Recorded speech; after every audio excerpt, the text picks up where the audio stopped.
Okay guys, so here is the next project, and I'm going to be straight up front honest with you guys. It is freaking me out to do this. So last week the van, the brakes went out in the van. The rear brakes were bad, so I replaced those. I did a video on that, and then like the same day that the brakes did their little squabbling, the truck, I had to drive the truck out to pick up Grace somewhere. She was at a birthday party or something. So I took the truck and I got about halfway there and the check engine light came on. Wah wah. So that didn't really concern me because there's a lot of things that it could be, and the fact that I was driving it and the it didn't change, the motor didn't change, the transmission, I mean it drove like it normally did. So I thought to myself, probably a sensor. There's probably a sensor that's misfired or backfired or whatever. And so I got home and plugged my little thing into the truck, and it read out a code of P0332. So I got online, looked that up, and what that is considered or called is a knock sensor. And come to find out, there's two sensors in the truck. There's a bank 1 and a bank 2, and that senses the combustion chamber, the fuel to air ratio, I guess, I don't know, to help the knocking and pinging of the engine stay down. It compensates it somehow. I don't know, that's a technical, I have no idea, to be honest with you. But it's called a knock sensor, and here they are, these little itty bitty things right there. So anyway, so I've got to replace these. I got to replace bank 2. So I spent tons and tons and tons of time on the internet looking stuff up because this is unfamiliar territory to me. And so I looked up many videos. I found one good video that kind of explained everything, and so I'm going to kind of use that video to go through today. I'm probably not going to record the whole thing because the videos I did find say it takes anywhere from 3 to 5 hours depending on how skilled you are. Well, I'm not going to put a skill level on myself, so I'm going to go really slow because there are some parts that are some really deep areas of the engine that get really hot and they become very brittle, come to find out, and so you have to go very slow because if you break those, you have to replace those, and I don't want to start replacing a bunch of stuff because I'm trying to hurry this along. So I'll just give you kind of a quick view of the parts I got, and maybe do a little quick hits and misses here and there of it, but because I don't know what I'm doing. This is my first time digging into it, so I don't want to do a 2-hour video on how to do this. So there are 2 sensors in the vehicle. Right now the code is only saying that I need to replace 1, but everybody on the internet and part stores and stuff that I talked to said if you're going to tear it that far apart, to go ahead and replace both of them. And so one of the brittle parts is the harness. So this is a harness that connects to the computer, and then it connects on top of these little things, and come to find out these are the parts.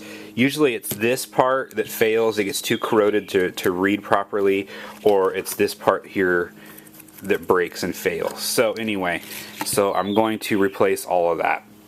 And then I've got some RTV gasket, high temperature gasket, because I've done enough reviews online and looked up other people doing that to see where the mistakes that GM made when they built a motor. So this gasket maker you put around here and you put on top here to help seal it up, because the problem is the little hole that these sit in fill up with water, and that's what corrodes them out. So this gasket sealant around these help prevent to rust out these. So hope that makes sense. I'll kind of show you better when we get there.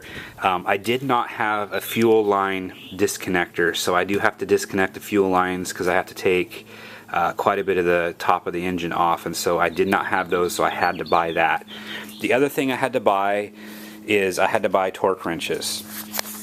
Fortunately for me, the many years that I've been doing repairs, I've just kind of winged the torque. Or if it's something like the wheels or something, I could take that to Les Schwab. Never really had to work on the engine that had to have torque. So this one I have to have, 2 things have to be torqued. Intake I take off has to be retorqued down, and these have to be torqued in at 15 pounds because the block of the engine is aluminum and you don't want to over tighten it. So I had to buy 2 torque wrenches, one that's in foot pounds and one that is in inch pounds. So I did have to buy those, but we'll go with it. Fortunately for me, I've been able to go this long without them, but having 3 older vehicles now, sooner or later I'm going to have to use them anyway, so it just made sense to invest in them. I just bought them at Harbor Freight. They weren't very much. Harbor Freight has a lifetime warranty on them, so that's what I thought. Perfect. They were like 20 bucks a pop. If I break one, I just take it back in, get a new one, call it a day. It's a win-win. One thing I did want to say before I get started is when your check engine light comes on, some people freak out about that. I used to freak out about it, but the part I used to freak out about is trying to get the code off of the computer on the vehicle to see what the problem is. And so I would call around, and you know, some places like Shucks or O'Reilly's or AutoZone or whatever they would say, you know, bring it in, and for 55 bucks or whatever we'll read a code, or for 35 bucks or 65 bucks or whatever I'll read a code, and we'll tell you what's wrong with it. Some mechanic shops will say we'll do free code reading, but that's if you get it repaired here. So like, in other words, if I took it to the dealer, they would read the code for free as long as I did the repair at the shop. But if I just wanted to go in and get the code read to see what the problem was, they still charge you 65 bucks or whatever. So what I did a few years back is I made the investment of buying a code reader. And so this is what I bought. It's just something real simple. OTC is the brand, I guess. I don't know.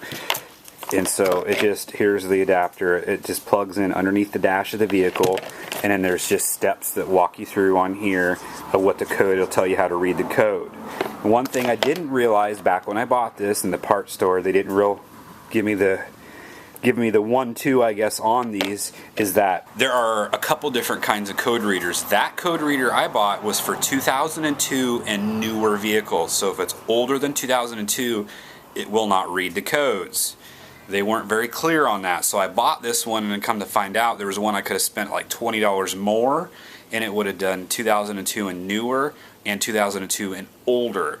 So that code reader only works on our truck and our van. So if the car throws a code, I'll have to get a new code reader. And unfortunately, knock on wood, it has not thrown a code yet, so I haven't had to need one.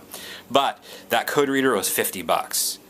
And so I've read about 10 different codes on our vehicles with it. So if I were to take that into a Shucks or an AutoZone that's charged anywhere from 35 bucks to 50 bucks or whatever, that's 500 bucks I just saved, because I paid 50 bucks and I read my own codes, and I can go get and do the maintenance myself. I don't have to take it to dealer or whatnot.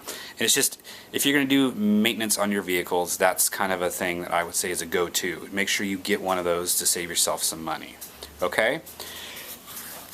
So let's dive into the rest of this. So I'll give you kind of an overview on parts. So if you take the price of the torque wrenches out, and well, that's it. So everything else I bought here was $216, or no, $215.65 and $749. So we're looking at $222 total for all the parts here on the table. I think that's a pretty good deal. I shopped around, bought everything in a couple different places. I called the dealer, and this part alone at the dealer was $98. So just for, if I were buying parts at the dealer, if I would have bought the 2 knock sensors and the knock sensor harness, I was over 300 bucks. It was like $317 just for these 3 parts. So I was able to get these 2 parts, the gasket sealant, the the fuel line disconnector, the gunk cleaner, the rags, you know, all the miscellaneous other things, the socket here that needs to take these off. That was at $222, so I was about half price. So shopping around and doing your diligence on getting your parts is a good thing. You don't always have to get them at the dealer or whatever. So okay, let's get to the meat and potatoes now. So here's the engine that we're going to take up hard. So I have to take the air pipe off. I have to take the cover off, and then basically you got to take everything from here down, all the way down from the top until you get to the aluminum block. And the knock sensors sit right on top of the block. So these fuel bars, the injectors, the intake, and basically all the wire harnesses, all these big wire harnesses and whatnot, all of that has to come off. So like I said, guys, I'm not gonna do a step-by-step on this because this is new to me, but maybe like at a good transition point where I get down to, I take a big chunk or something off, I'll shoot a quick ditty on it and say, here's where we're at. It took me half an hour or something to get to here, and we'll go from there. All right, guys, wish me luck. All right, guys, so I'm into this about 45 minutes right now. 45 minutes to an hour. don't know what I bit off here, people. This is a lot of work. So here's where we're at. And I would say so far it's been like easy to like low moderate until I got down into these. This right here is the fuel rail. There's one on each side right here, and then they connect the tire. That's where your fuel goes down to your injectors.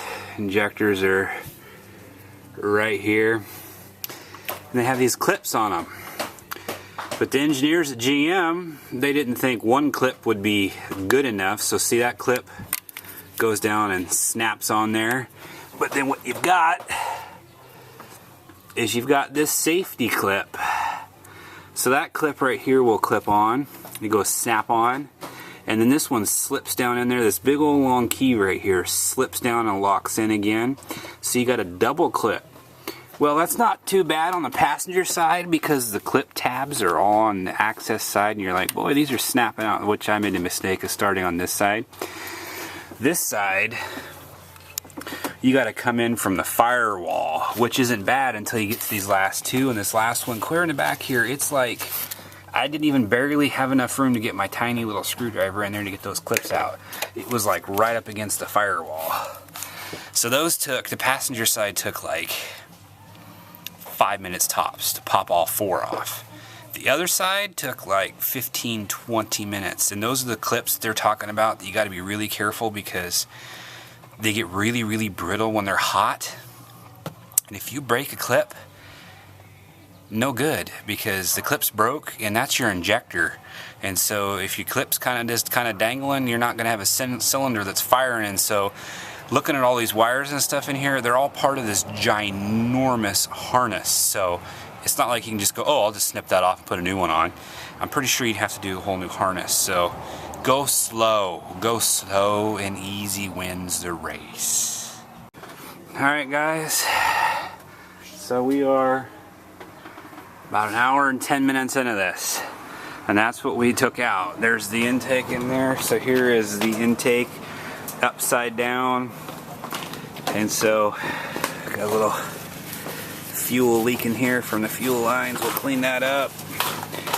But we had to take, the intake, we had to take, here's everything we had to take out of the truck, plus a bunch of bolts and nuts and stuff. So I did forget to tell you that there is a, see there's a gasket set here. We'll clean all this up. It's McNasty here. But I did forget to show you that earlier, that I did get new gaskets for that. So there those are. Anyway, what we're looking at, and it's weird because back here looks like a piece of a blue glove that someone was in here before, but as dirty as it is from what I've been looking online, as dirty as this is, I doubt it's ever been pulled off like I've done. So, but anyway, here are right below here and right below there, and this wire harness here, that's what we bought and that's what we got to replace. So there's a cap there and there's a cap there. I'm going to go ahead and kind of clean this up a little bit.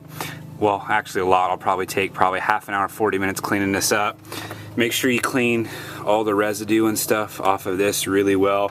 Take some carb cleaner, spray it on a rag. Don't just spray it in here, spray it on a rag. And you want to keep absolutely everything you can out of these because these go right down into the engine. But you want to clean it up, maybe vacuum it out, whatnot, make it look all pretty, and then we'll go to the next step from there and we'll install the new parts. Alright guys, so here it is. I got everything kind of cleaned up, about as clean as I think I'm going to get her. I covered the holes with tape just because I don't trust myself, and I would hate to do this huge job and have something fall in there and just totally tank the engine. So I had my vacuum cleaner here running, and so, you know, every second that I was around one of those holes, I had the vacuum cleaner right there next to it, so it was sucking up as I was cleaning up. So we'll go from there on that. And so without further ado, we'll take a look at the plugs that I took out and then the actual knock sensors I took out and compare them. Here is the harness I took out of it. And so here's the plugs, and these are the things that are really brittle. And so you got to pinch them just right to get them out. That took me a few times to get it out, but like you can see that one, it's just nasty looking. And this one actually, I don't know if you can see, it has water in it. And so I took it out, and the actual knock sensor that was in there actually had water down in there, so I'll have to clean that out. But here's a new one. See, they're all fancy looking, brand new. And so here are the two new ones, and then here are the old ones. Can you tell me which one do you think failed? This was the bank 1, which is the front one. This was bank 2. So that was plugged in like that, and that's what does the sensor. So there's a new one and there's an old one, so yeah, I can tell why that failed. So we're going to go ahead and put the new ones in, and then we'll put some of the RTV around here, and then we'll go from there. Okay guys, so here's the new harness, and what I did is I went ahead and put RTV. It'll squish down in there real nice. I got the new sensors in there, and so those got to be torqued down to 15 foot-pounds. Do not torque them any tighter because it's an aluminum block in there and I'll ruin it. So we're going to squeeze these this rubber booty deal down on there and clip the pins on, and then what we'll do is we'll put some RTV on there in a half moon shape, and then I'll explain further from there. Alright, so we got these in, and so what I don't understand, and I'm not an engineer for GMC, but whatever, but I got online, looked on forums, listened to other people's videos and read the responses in the forums or whatever, and they say that when you put it on, you put the RTV on the inside, and then when you squish it down, you put it on the outside in a half moon shape. Well, it's realistically more like a 3/4 of a moon shape, but it says to leave the back, like I've shown you there, and then there, to leave the back area without silicone. I don't know the reasoning behind that, but that's a GM thing, so we're just going to do what they say. So basically that's it, guys. So it's tore down, clean, sensors have been changed, and basically it's just the reverse now of throwing everything back together and back on there, and then hopefully she starts up. One thing I do have to say is when you put the intake back on, the 5 bolts on each side, there is a special bolt pattern that they want you to tighten down, and again that I got offline. And I was too cheap to print it out, so what I did is, so here's your bolts, 5 on each side, and you see they want you to tighten this one down first, second, third, fourth, fifth, sixth, 7, 8, 9, 10, and then the first time they want you to do it to 44 inch-pounds, and then the second time to 89 inch-pounds, and then the knock sensor gets 15 pounds of torque. So, and that would be the front of the engine, that would be the back of the engine. So that's it. So right now we're right at 2 hours. Right at 2 hours, I got the new part in, and so basically I need to, while I'm in there, this motor is notorious for throwing a code that the air intake throttle body is dirty. There's a code for dirty sensor or whatever, so while I have that all torn apart, I'm going to clean all that up with some carb cleaner, and clean everything up as I go back, as I put everything back. But go slow and easy, guys. This took forever. This is by far the longest I think I've ever spent on a vehicle repair. But going slow and easy wins the race on this one. So hopefully there really wasn't a whole lot to show you to do, but I guess the moral of the video is you can do things outside your comfort zone, and just go slow and steady, do your research, buy your parts cheap. You know, they are OEM parts, so it's not like I went and got generic Japanese parts or anything like that. They are originals. Shop around and just try to do it yourself, and if you don't feel comfortable, obviously take it into someone who can do it. But I just wanted to show you guys that this is the first project that I've done that I was not comfortable with at all, but just slow and steady, doing a little bit of research, reading some books or whatever, and I was able to do it. So if you guys agree with me or whatnot, give me a thumbs up, and click subscribe below, and we'll catch you on the next project. But hopefully it's down the road a little ways. I'm getting tired of, you know, projects on the vehicles. Maybe some house projects. That'd be awesome. Let's okay, the vehicles are done, let's do some house projects now, okay? Alright, thumbs up, subscribe, guys. We'll catch you on the next project.